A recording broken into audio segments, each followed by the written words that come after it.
I wanted to discuss this topic because many complain that they can't find a plan when there is nothing obvious to do. No checks, no attacks, no tricks to create or defend against. The goal of this video is to teach you how to observe the board and pieces in a position far from tactical or concrete action. Let's look at this one and try to find out what's the thing for white to do.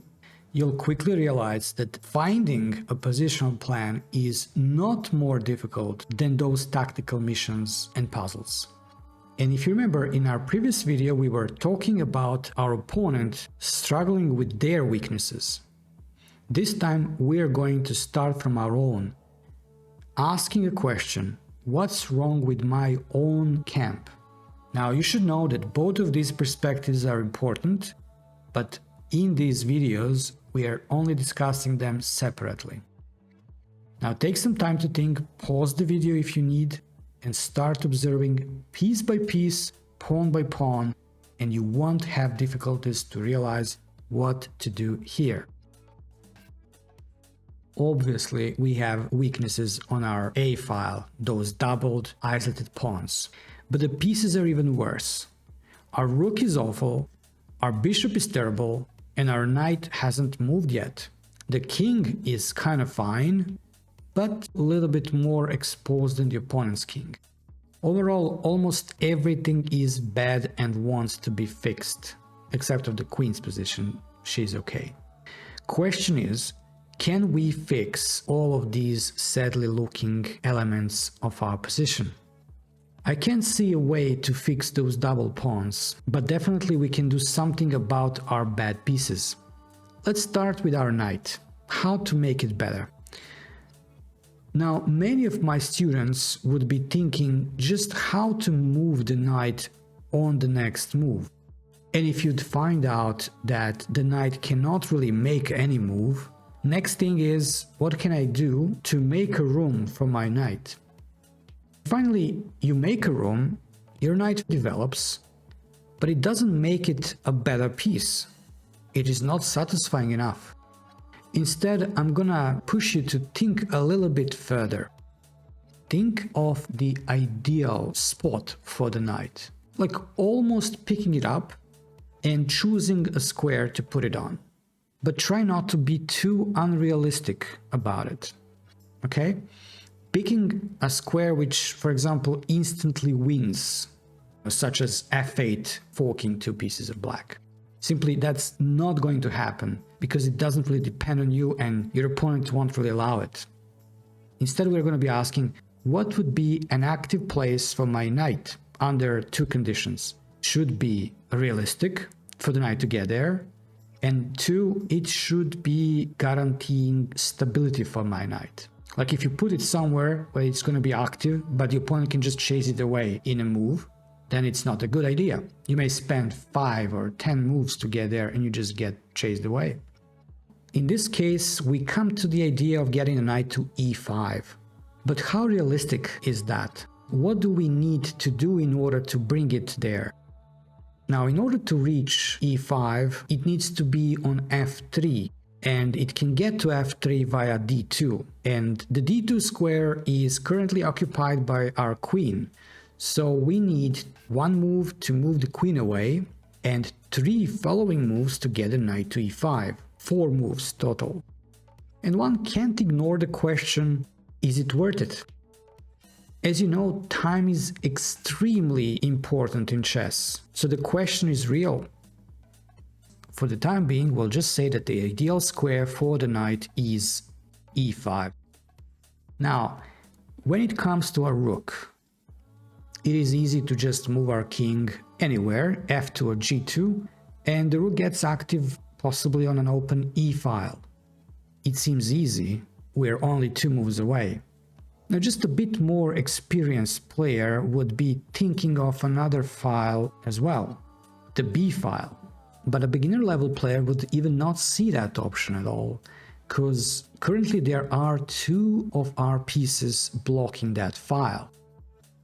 That shouldn't be a problem, because what we need to do is just move those 2 pieces out of the way. It is going to waste more time, but still, it is a possibility. Our reasoning here is that we will be going for the central open file instead, because the attack on the black's king is quite unlikely to happen with such inactive pieces of white, of course. In other words, a piece pressuring the opponent's king is not necessarily a good piece, if there is no coordination with other pieces, of course, joining the attack. In this case, we do not have that coordination. Finally, getting to this question of the bishop, it is one of the worst things we have in this position. Not only because it is not good at the moment, but because there are no good chances to even make it better. Almost in any case, it is going to be standing behind our own pawns. Simply there are too many of them to move. But again, some of you are probably thinking, why wouldn't we just work on supporting c3, c4 on advance and thus giving some space for our bishop? Here we are reaching the key moment of our lesson, the question of moving the pawns, or in other words, question of changing the pawn structure. You must be careful with moving pawns. What you do with them is basically permanent. That's why a good chess player is always extremely careful with them.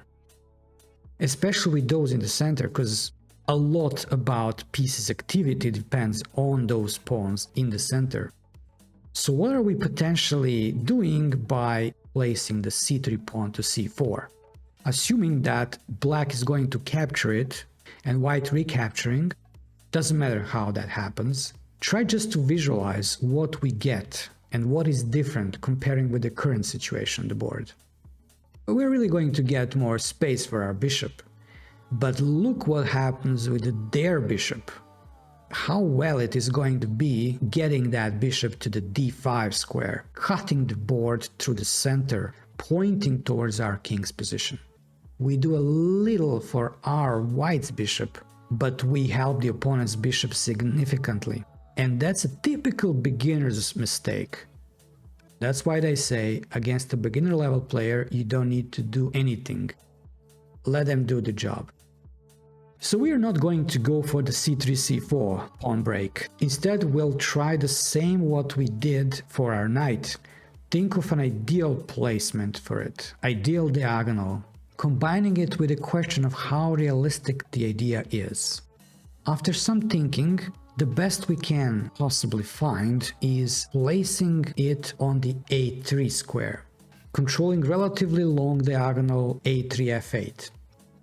We call it an empty diagonal, but it makes the bishop definitely better than anywhere else we could potentially put it. And it doesn't ask for too many moves as well. What is needed to be done is advancing the a pawn, which previously should be defended by something because black's queen is there controlling the a4 square. Potentially on the third move, we may get our bishop to the a3 square. That's not bad. Now, all this taken into account while it's our turn, we're finally approaching with a question. What should we fix first? Or what does the most for all these ideas to get closer to their execution? Well, the rook's activation is separate from minor pieces development because it depends only on moving our king. And for the time being, we'll put that idea aside. The rook may wait, let's say. Instead, we'll rephrase, can we play a single move that helps the knight and the bishop on their journey to improvement? Well, in both cases, we need to make a move with our queen. For the knight to make a room to go to d2, while for the bishop in order to support the a3, a4 pawn advance. It seems like only two moves with a queen can do that, either queen d1 or queen c2. Now, the next thing to do in our thinking process is to answer the question, should we prioritize development of the rook over our minor pieces? And if not, then where do we go with the queen ideally? Is it going to be c2 or d1? We need to involve more into the equation, which is what our opponent is going to be doing meanwhile. And according to what they are doing, do we want our queen to be on d1 or on c2?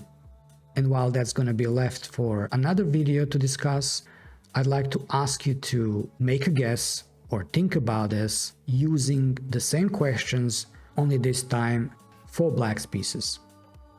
Until next time, see you in the comment section.